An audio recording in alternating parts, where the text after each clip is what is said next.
Welcome to Chapter 9, Ethnic Relations and Race.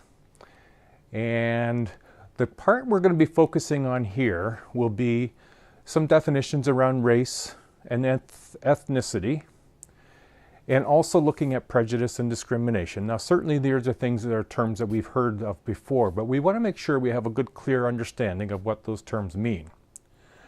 And we're also going to look at the theoretical perspectives, looking at ethnic relations and race. So we're going to look at each of the different theory groups and just their view on ethnic relations and race. And that's what we're going to do in this part one. So things to think about when we're going through this. You know, what is the significance of race in Canadian society? Now, we can also stretch this out to say that these issues and terms, race, ethnicity, prejudice, discrimination, exist in other parts of the world. They're not just, solely a part of North America. They exist elsewhere. And so when we think about it in terms of Canadian society, how can we also extrapolate to other parts of the world? How do race and ethnicity differ? What's the difference between race and ethnicity? Are they the same? Are they different? Let's look at that. We can also consider what is discrimination and what is it, and how does it differ from prejudice? What's the similarity and the differences? What makes prejudice different from discrimination and vice versa? And lastly, how are racial and ethnic relations analyzed, looking at the theoretical perspectives? How do they see it differently? Maybe you'll see something in those theories that resonates with you. So this is what we're going to cover in part one. All right, so let's get started. Let's try very hard to look at this from a sociological perspective and not from a personal bias perspective yet. And it's always a difficult thing when it comes to things like ethnicity and race, but also some of the other topics we'll get into. All right, that's part of what it is to be studying sociology, is to look at them from a distance. And that's what the point was being made in the chapter one when we looked at sociological imagination. It's being able to see things from a distance and not put a personal spin on them. Take a look at things from a public view as well, and get some perspective about how things are experienced from different groups within a same society, and also how they might vary from society to society. All right, let's get started. Good luck, everybody. Race is a category of people who have been singled out as inferior or superior, often on the basis of real or alleged physical characteristics, for things like skin color, hair texture, eye shape, or other specifically selected attributes. Now, this is a socially constructed circumstance, because there's nothing about skin color, hair texture, eye shape that makes people either inferior or superior. It's just a characteristic. And yet with race, this is sometimes what happens, and that's what makes it socially constructed.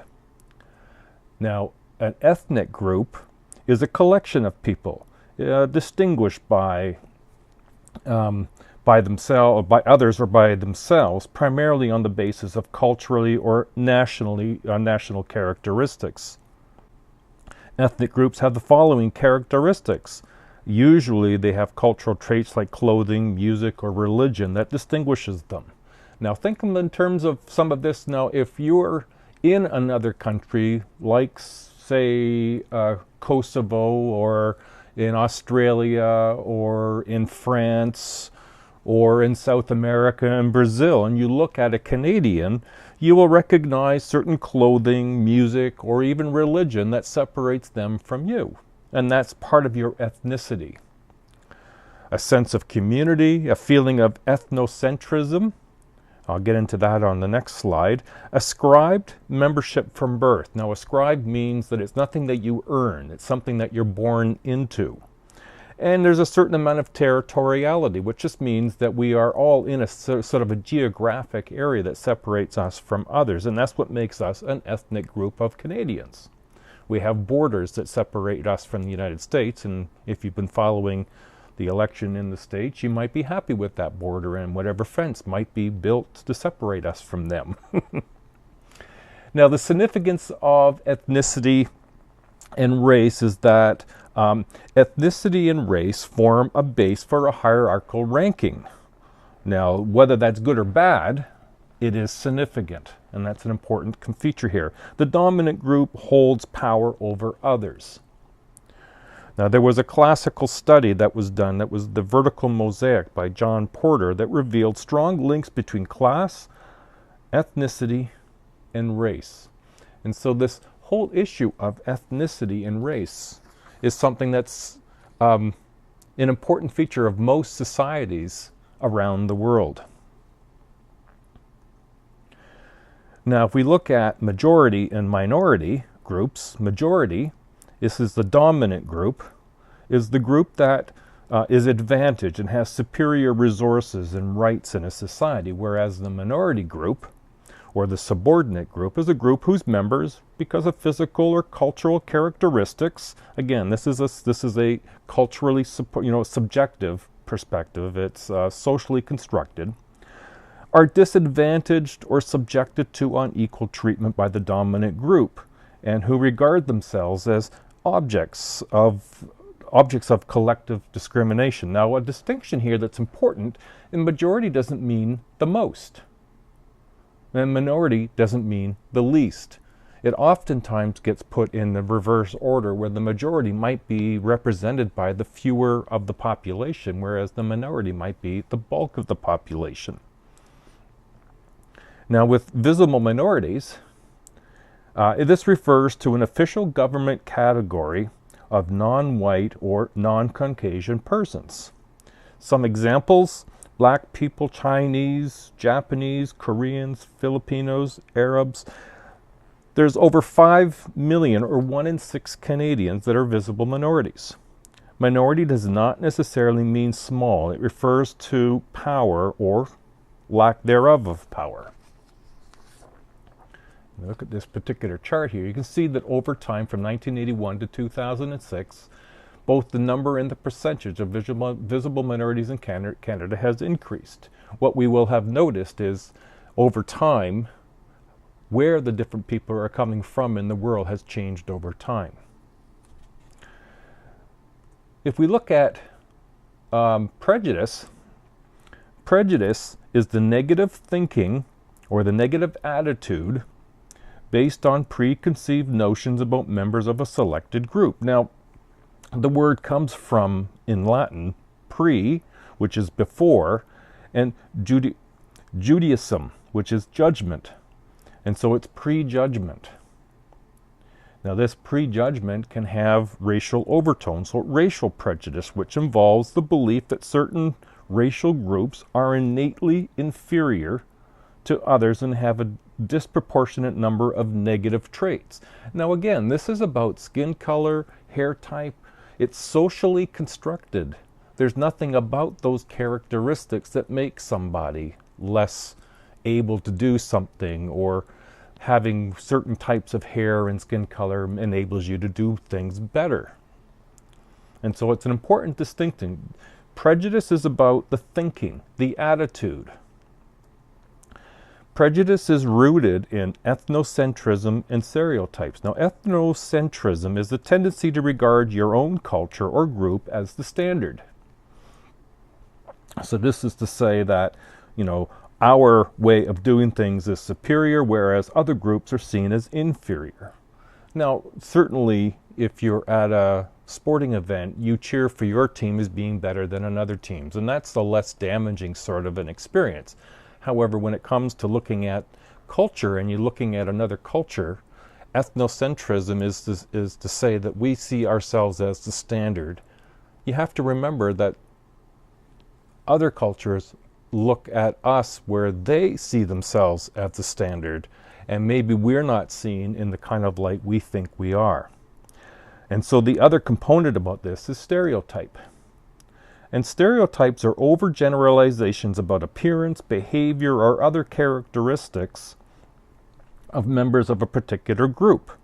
Now, this comes from some of the effects will be that negative stereotypes result in negative outcomes such as hurt, pain, harm, anguish to those who are receiving the label or the stereotypical perspective. And we get this from a variety of different sources, whether it be through the media, through the jokes that we tell that are ethnic-based jokes, the learning attitudes from parents and classmates and fellow workers and religious associations can all contribute to the stereotypes, which can lead to the thinking that some groups are better than other groups, therefore having an element of prejudice in our lives. Now, social distance, the extent to which people are willing to interact and establish relationships with members of racial and ethnic groups other than their own, is one of the things that is argued to contribute to lessening prejudice. The measure of prejudice, this is from Bergardus, constructed a scale that used the social distance as a criterion. What you're seeing here is that scale. In the following table, those who agreed to number 1 are the least prejudiced. Those who selected number 7 are the most prejudiced. So this is just an example of the different scales that would be available. Now, if we're looking at discrimination as an alternative, at the next point, if you will, discrimination or actions are practices of dominant group members or their representatives that have a harmful impact on members of a subordinate group. This is the sort of refusal to hire somebody, or to associate with certain people, or to become friends of certain people, or to allow membership to those of subordinate groups. Now, the discrimination are actions. They're not thinking. It's taking that thinking and putting it into actions. Now, there's 2 forms of discrimination in the more public forum, and that's the de jure, which is the legal discrimination which is encoded in laws. Now, in Canada, there was de jure discrimination, that is, discrimination encoded in law. But we find that today most of that has, at least in law, been diminished. It doesn't mean it doesn't happen. It just means there's more laws that protect against discrimination. The de facto, which is the other way, this is the informal discrimination which is entrenched in social customs and institutions. They're not law, but they become accepted as the way things are. They're more subtle, they're less visible. The research done by Lapierre reveals that people say they would accept others of a subordinate group, but when asked to do so, they have a tendency to refuse, and that would be de facto. The most extreme form of discrimination is the actual homicide of whole subordinate groups. This is also known as genocide. The deliberate, systematic killing of an entire people or nation.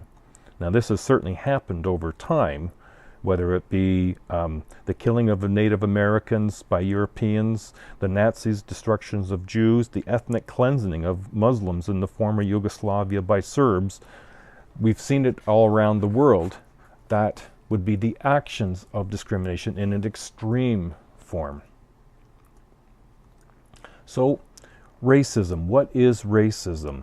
Racism is a set of ideas that implies, I have to emphasize, implies the superiority of one group over another on the basis of biological or cultural characteristics, together with the power to put these beliefs into practice in a way that denies or excludes minority women and men.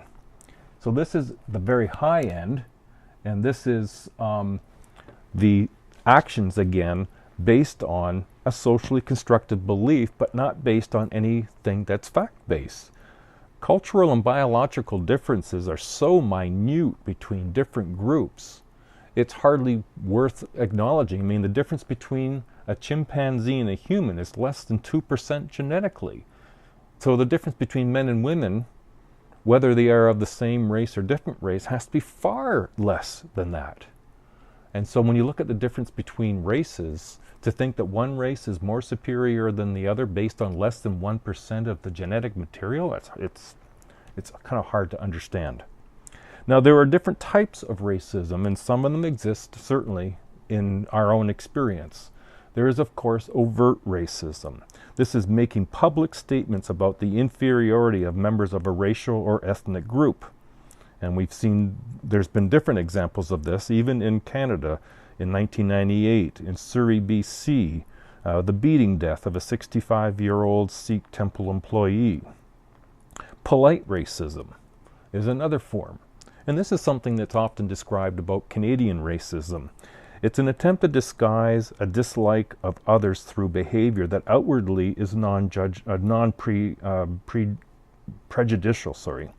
An example is the study done by Ginsburg found that with equal qualifications, white job applicants received employment offers 3 times more than those of people of visible minorities.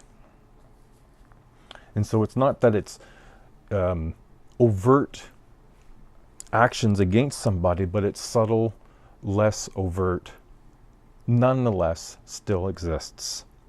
Subliminal racism involves the unconscious criticism of minorities. An example of this was 250,000 Canadians signed a petition that stated that RCMP officers wearing turbans was un-Canadian. Now, it was subliminal in that it was really not intended to be racist towards a group as much as it was to look at a traditional Canadian ceremonial dress and say that somehow that was going to be un-Canadian.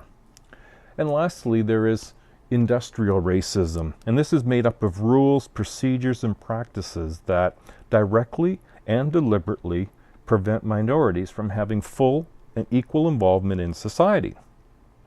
Example of this was the Canadian Civil Liberties Association in 1991 found evidence in 15 employment agencies where there was this form of institutional racism. Now, if you look on page 209 in box 9.1, there's a survey there, and you can just sort of do a quick survey and find that the answers are located on page 210.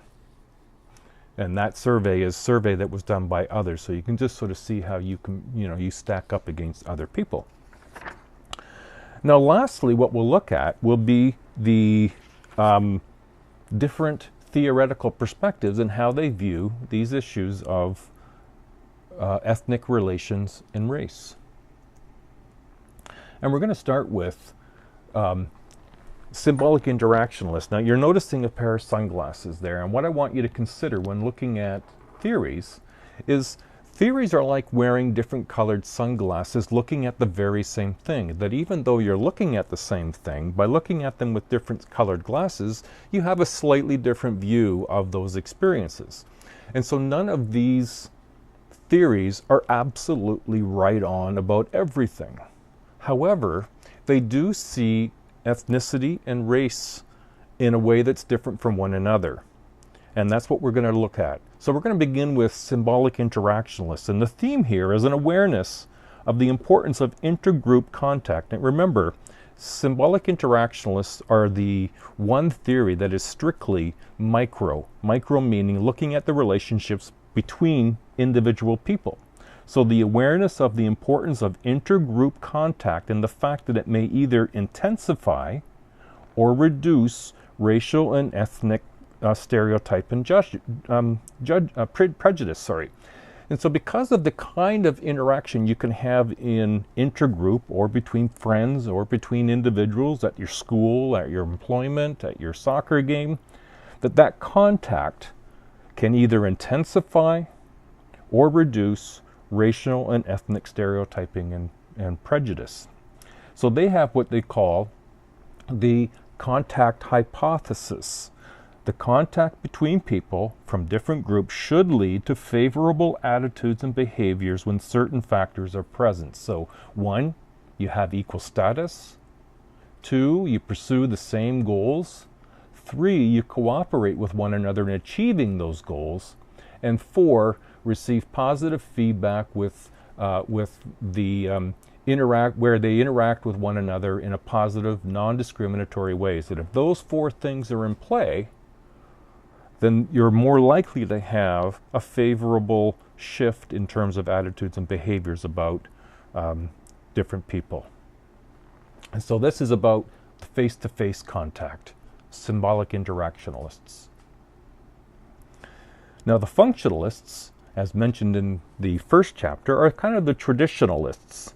Now they see the problem as, how do people of subordinate racial and ethnic groups become part of the dominant group? That's kind of what they see the problem as. And so they say there's three ways by which to do this. One is through assimilation. This is the process by which members of a subordinate racial or ethnic group become absorbed into the dominant culture. So they become and act and behave like those in the dominant culture. So there's a few different means of doing that. One is called cultural assimilation, or it's also known as acculturation. Members of an ethnic group, a dominant group, members of the ethnic group adopt the dominant group's traits, such as the language. So in Canada, if you come from another part of the world, part of the concern or part of the adjustment is learning a new language, and that's part of acculturation. You dress like other people in the same dominant culture, you accept the values and the religion, and sometimes that happens more smoothly and sometimes it happens less smoothly. So the functionalists see this as a concern. The second type of assimilation is structural assimilation or integration. This is where members of the subordinate group gain acceptance. And then biological assimilation or amalgamation is through intermarriage.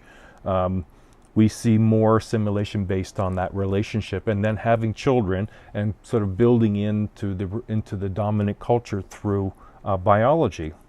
And then psychological assimilation, a change in the racial or ethnic self-identification on part of the individual. My ex-father-in-law, he passed away recently. He came from Italy in 1968.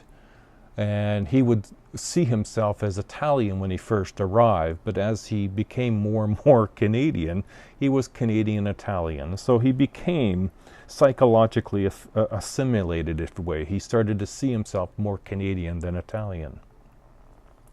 Ethnic pluralism, this is the coexistence of a variety of distinct racial and ethnic groups within one society. And that's the second image there, where each of those guys are holding a different color. I brought that up a little early, sorry. The egalitarian pluralism or accommodation, ethnic groups coexist in equality with one another. And so even though we're different, we coexist together with our differences, is what ethnic pluralism is. And then lastly, there is the inegalitarian pluralism, or also known as segregation, the spatial and social separation of categories of people by race, ethnicity, class, gender, or religion. And so we've seen lots of examples in our history regarding that, and we see that occurring in other countries still today.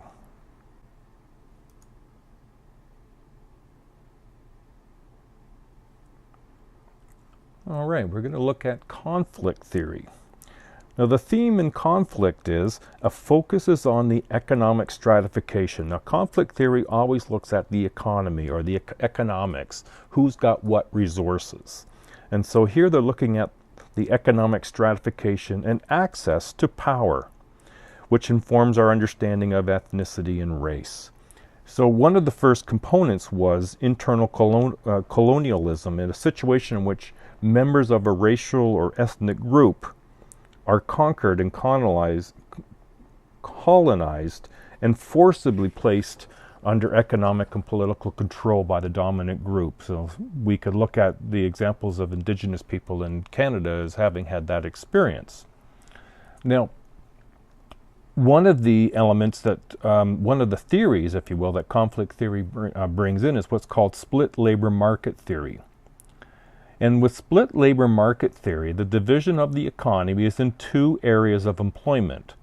The primary sector, or the upper tier, not in this particular case, it's the second one, it's the lower one where all the $100 bills are. The primary sector or upper tier is composed of higher paid, usually from the dominant group, workers in which they have more secure jobs, less hazardous conditions. Whereas the secondary sector or lower tier, that's represented by the 10, the 20, and some change. This is made up of lower paid, often subordinate groups workers in their jobs with little security and hazardous working conditions. And that this labor market theory is suggesting that these lines of division between upper and lower tier is often based on dominant group versus subordinate groups. Now, related to the conflict theory, but on a different criteria, is that of feminism. Feminism, the theme here is minority women are doubly disadvantaged as a result of gender. That gender racism, the interactive effect of racism and sexism in the exploitation of women of color. So they look at not only are women not preferred in society and not advantaged in the same as men are, but they are economically disadvantaged as well. So the combined with split labor market theory, the example is, who is more likely to be a nurse or a custodian in a Canadian hospital? That we often will see women in those roles. And it's not to say we don't see an emergence of more men showing interest in nursing, but we will often see more doctors be men and more women be nurses. And that is what the feminists would describe as part of the ethnic and racism as it relates to sexism.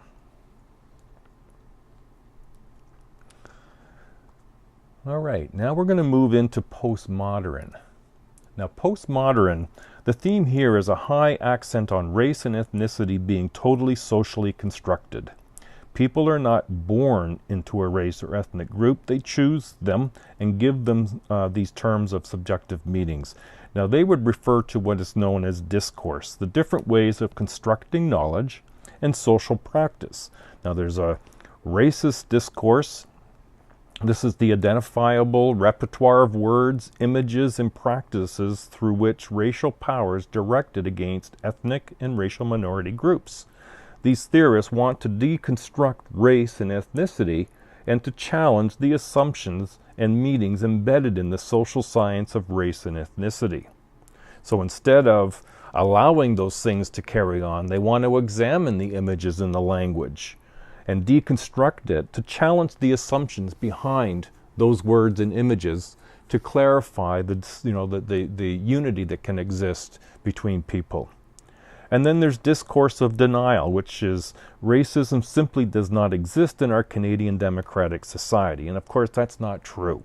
When we identify racism, we try to explain that it's an isolated incident. The critics of this say that as with other applications of postmodern theory, it has too high a level of abstraction, just meaning it's not very specific enough.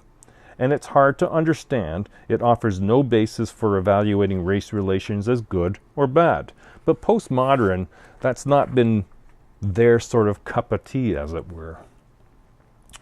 And lastly, as an alternative theory is what's known as critical race theory. The premise here is one, the belief that racism is such an ingrained feature in North America society that it appears ordinary and normal.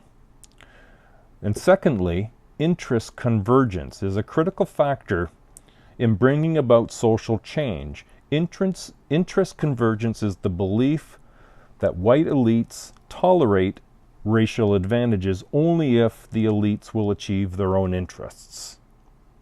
So what I would encourage you to do is just to get an overview. On page 222, table 9.1, you'll see an overview of the theories that we've just gone through here now. I hope this has been helpful. And this is the end of part 1. The second video that we'll look at will be part 2, looking at the remainder of this chapter. All right, carry on.